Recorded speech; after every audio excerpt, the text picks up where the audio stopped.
I've been sitting here only for a few minutes and I'm already coughing. But Shashi here has been doing this every day, twice a day for several years. She's a farmer, she tends to the cattle in her house, and she also looks after the entire house. And in today's episode, we are in Shashi's house. And today we will try to learn a little more about the lives and a few of the many struggles of women, farmers, and agriculture at large across India. This smoke is a major source for indoor air pollution. It's one of the primary causes for the deteriorating respiratory health of girls and women across rural and suburban India, and it is a major contributor to global warming. Solving this problem would mean killing many more than two birds with one stone, and someone is trying to find a solution. Let's find out. Every day before the sun goes down, Bhavna Hoda Vadekar and many other women in her village make the long walk to find firewood. This is a common sight in western India's Sindhudurg district. We go to the jungle, cut the wood and then tie it into bundles to carry it back with us. After that, we have to dry the wood before we can use it for cooking. From morning to evening, I spend at least 5-6 hours cooking all the meals on this chula. These cooking stoves expose many women to high levels of carbon monoxide and other dangerous pollutants, which can cause serious health problems in the long run. An average family in Sindhudurg uses about 10 kg of wood every day, and this demand continues to rise. The founder of an NGO working on social issues here, Dr. Prasad Diodhar, has been working to address this issue in Sindhudurg for over 25 years. We have about 80,000 families living in the villages in a district with 12 lakh, 1.2 million people. So imagine the amount of fuel wood consumed on daily basis. If our forests have a certain amount of biomass in the form of wood, and villagers only use the biomass that's lying on the jungle floor, it won't cause any deforestation. But as demand goes up, say 10%, they will need to start cutting down the forest. But now there is an alternative. Most farmers in Sindhudurg own livestock. A combination of manure and farm waste can be used to power individual biogas units for each home. Biogas is produced when organic matter like food and animal waste is broken down by microorganisms in the absence of oxygen. In this process, the methane emitted from animal manure is trapped inside a dome-like structure and can be used in the form of compressed gas.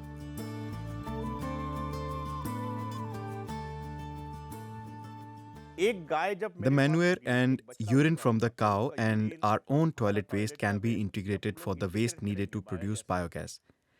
We can build a unit for a family of 4 that can run on even one cow. Biogas is not without its own drawbacks. It can be flammable and toxic. However, it can cut domestic air pollution indoors by almost 75%. It takes approximately a week to build a biogas unit that's about 2 cubic meters in size. Unfortunately, many farmers are apprehensive because of the cost. For a plant this size, they need to invest 25,000 rupees, some 280 euros. But biogas is not a priority for a rural family. If they have saved that much money, they will most likely spend it on a family function or on their house. Energy is not the top priority. We showed them that this one-time investment could benefit them for at least 25 years. The district administration has also lent its support to the NGO's efforts. They now incentivize the transition from firewood to biogas by paying around half of the total cost of installing a plant.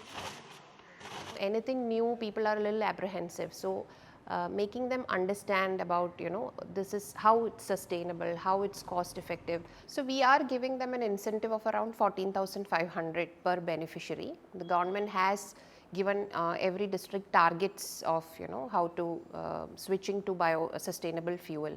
But even otherwise also, I think people are so moto coming forward because they are understanding the benefits of going sustainable and going green. So far, the NGO has helped build over 8,500 biogas units across 150 villages in Sindhudurg district. Jyoti Pavaskar was one of the first from her village to make the switch to biogas.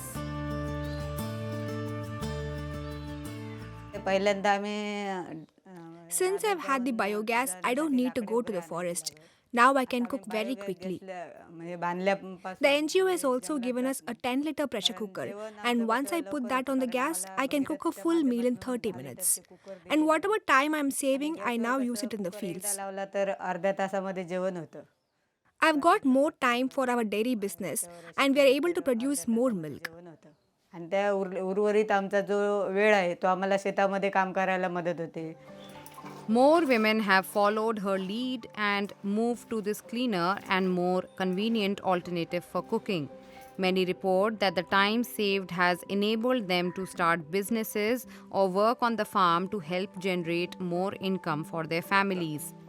Sometimes, sustainable alternatives like these are seen as something that's purely beneficial for the environment, but they can also transform the lives of entire communities.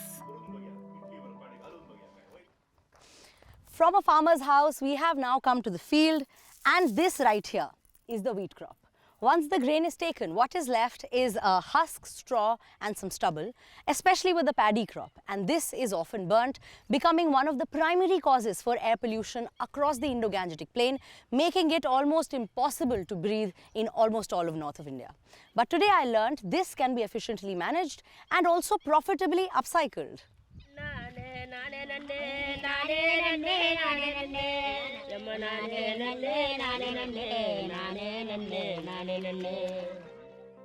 Three times a year, these women sow rice seeds in the flooded fields of Tamil Nadu. It is grueling work that requires a lot of bending and stooping. India produces a staggering 130 million metric tons of rice every year. But after the harvest, the leftover straw and husk is often burned in the fields, which pollutes the air. Companies across India are exporting waste to reuse this waste. For more than 2 years of extensive research and development, we wanted to develop a product which in fact can be used as a superior alternate of wood. At the same time, it should be a solution to many problems. B.L. Bengani runs a company called Indowood. After working with wood-based products for over 20 years, he decided to experiment with rice husk. He has witnessed the problems with agricultural waste firsthand. Our approach to farming has evolved. The top of the crop, the rice, is the part we use. Rice straw is a byproduct and that's what we feed to cows. And the bottom portion is incorporated back into the soil. But everything has completely altered since the Green Revolution. Agriculture as a whole has become transformed. Our current farming practices have fewer opportunities for recycling and reuse. The Green Revolution in the 1960s was a period of technology transfer initiatives that saw a huge increase in agricultural productivity, but at the expense of sustainability and resource conservation. Companies like Indowood are adding value to agricultural waste, says Priyanka Kucheria, the founder's daughter. So this entire ecosystem works very well for us because we have regular supply of raw materials from the farmers. The farmers get a regular vendor, which is us, to sell their raw materials. We take the rice husk and pulverize it, convert into powder.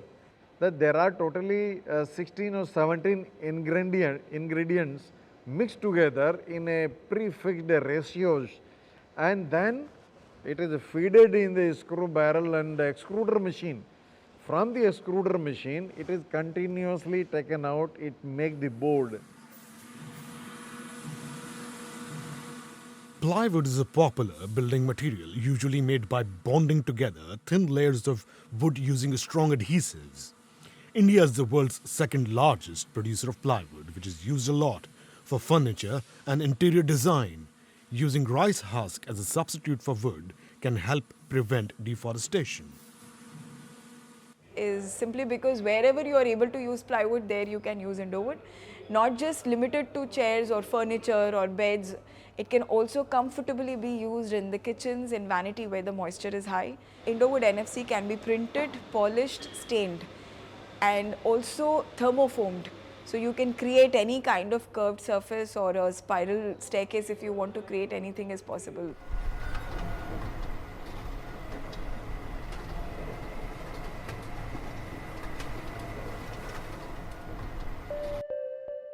Currently, Indowood has a presence in 12 states in India and recently began exporting to Australia, New Zealand, and Oman. The company has plans to expand its international operations and branch out into Europe too. Everyone is talking about saving of the trees, saving of environment, but then housing sector is again booming up. So that mismatch of demand and supply. So the supply has to come from sustainable eco-friendly product, because natural products becoming scarce day by day. It is becoming costly day by day. It's essential to commercialize recovered goods. The long-term answer will involve developing a means of generating income using waste from land that has been processed, recycled, commercialized, and brought into a circular economy. In future, Indowood wants to explore the potential for producing plywood from coconut fiber, pineapple leaf, cocoa husk, and other crop residues, as elsewhere, waste is an increasingly valuable product. Speaking of air pollution, do you know what is the larger ongoing debate across the world and in India? Transitioning from polluting sources of energy to cleaner, renewable sources of energy. Okay, no jargon, easy example, from coal to solar. But you know what is the largest slice in this pie of renewable sources of energy? It's hydropower. But there is something off with this pie. For real, how non-polluting and clean are these large hydropower plants? Let's find out. Somewhere between all the chatter about fossil fuels destroying the planet and renewables like solar and wind saving us, lies a really big, grey zone. This is occupied by hydropower, which is grey in every sense. It's kind of sustainable, kind of green, and even only kind of renewable. Most hydropower comes from dams that are built across rivers. Water is stored in a reservoir, and when we need energy, we let it run through turbines, which then run generators. Of course, not all dams generate hydro, and not all hydro comes from dams. Sometimes turbines are also stuck in a river diversion. Less disruption, but less control. The third kind is pumped storage, where the station is split in two, one physically higher. Water is pumped up when there's enough energy and allowed to run down through a turbine when energy is needed. This one especially works really well as a large battery that can counter the intermittency of solar and wind, which is a real positive for hydropower. But there's one major problem: free-flowing rivers, or rather what dams do to them. Freshwater ecosystems have declined faster than all others, including forests affected by deforestation. And dam construction is the #1 reason for this. That, of course, is the poster child of this tragedy. And many projects have come up with ways to get fish past dams. Some work, and some are downright ridiculous. But it's not only about fish, so it's also about other organisms that are in the river. Christiana Zafel looks at the many ways hydropower disrupts entire water systems. You have layers within the reservoir, and so in summer, the lowest layer is the coldest one. And so if you, let's say at the hydropower dam, from time to time, you open up the gates for the water to produce electricity. And then you usually have a very strong and cold peak of water. So that is also affecting other types of organisms in the end. But dam building is bad in other ways too. Steel and cement used to build plants are some of the most carbon-intensive materials on Earth. And there's more. Remember when I said hydro is only kind of green and sustainable? One big reason that's true is because greenhouse gas emissions from reservoirs in the tropics have proven to be ridiculous. As submerged trees degrade much faster than normal, they release methane and end up making hydro projects worse for the climate than comparable coal plants. This NASA graphic shows the more immediate impacts. The Three Gorges Dam flooded 13 cities, 140 towns, and over 1,300 villages upriver. It even changed the local weather. Being so huge, it's even caused earthquakes in the region. The Ataturk Dam in Turkey has created a huge block to the Tigris that has ended up causing severe water shortages downriver in Iraq. Then in the Himalayas, where 550 projects are underway, dams have made the impact of landslides worse. Over the years, hydro dams have also displaced at least 80 million people from their homes. The big push for hydro today is coming from the climate movement, since compared to fossil fuels, hydro doesn't look so bad. At COP26 in 2021, many countries pushed for hydropower as a key source of clean energy in their mix. In early 2023, the International Renewable Energy Agency declared that we need hydropower capacity to double by 2050 to limit global warming to 1.5 degrees. This brings us to the irony in the tale. Hydro has had its boomer phase, and today, this tech that's meant to mitigate the climate crisis is becoming a big victim of the crisis itself. As rivers either flood or dry up, the productivity of all kinds of hydropower, big and small, is dramatically dropping. The climate aspect is rarely being considered in new dam projects, even on the last untapped rivers. If we build all these large hydropower dams that are currently planned, 52% of the remaining free-flowing rivers, the big ones in the tropics, they would be fragmented. So we need hydro, but do we still need dams? There's a potential for a 9% increase in global hydropower capacity without building any new facilities. Kayla Garrett works at a hydro research lab in Texas where they looked into 3 ways in which this could be done. The first category was dams that are used for anything other than hydropower, which have already had an impact on the environment. Maybe put in generators, turbines, or maybe some transmission lines, but in the scale of entirely new hydropower development to retrofitting an existing non-power dam for generation, there is a lot of untapped potential there. The second category was plants that need upgrading, including generator units or software upgrades. And then a third category. There is an abundance of dams that are of a smaller scale. So this may be, a farmer who's got a small dam built on his property to create a pond or small lake for his farming operation. There's this many additional opportunities for hydropower development at very small scales, which in developing countries may be a much more palatable, equitable, and quick integration for hydropower projects. That 9% boost isn't what the energy agency says is needed, but it's a significant step in our energy goals. Kayla also argues that it makes far more sense from an economic standpoint. Some dams might still need to be built, but these can be used for more than just hydro. In general, and this is kind of a key word, you have to think in a whole system. And this is also true for thinking in terms of renewables. It's important to think about how to combine other renewables. So like solar photovoltaic, like wind, and so on. This is already happening in some places. On Portugal's giant Alqueva reservoir, floating solar panels feed surplus energy directly into the dam's hydropower system. Projects like these have a lot of potential to use existing hydro as giant batteries to store renewable energy. Energy from hydro needs to be a part of our future, but not at the cost of so much else.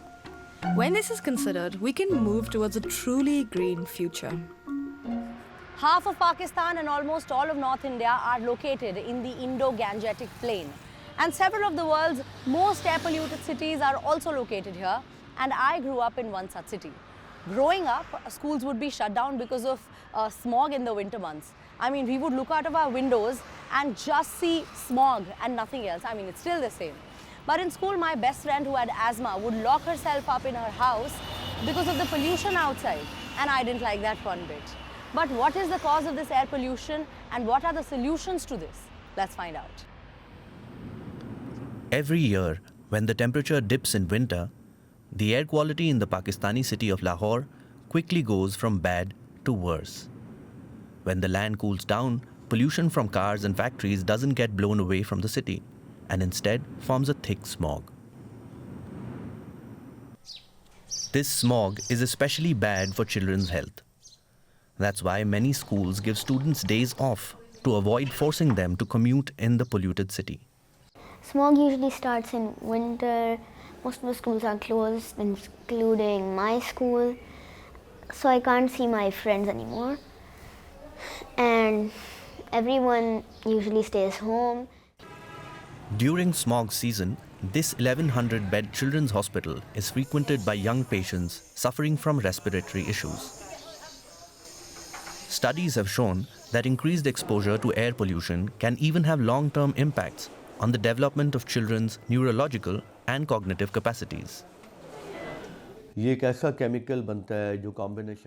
Smog is a chemical combination of fog and smoke. As the smoke season approaches, there is a higher incidence of pneumonia, allergy, asthma, flu, and throat infections, which can have long-term effects if urgent steps are not taken. The Punjab Environmental Protection Department is tasked with addressing the root causes of air pollution in Lahore. Here at the department's control room, they monitor air quality constantly to issue warnings to citizens. Lahore regularly appears on lists of the most polluted cities in the world. The department's team is also improving existing laws.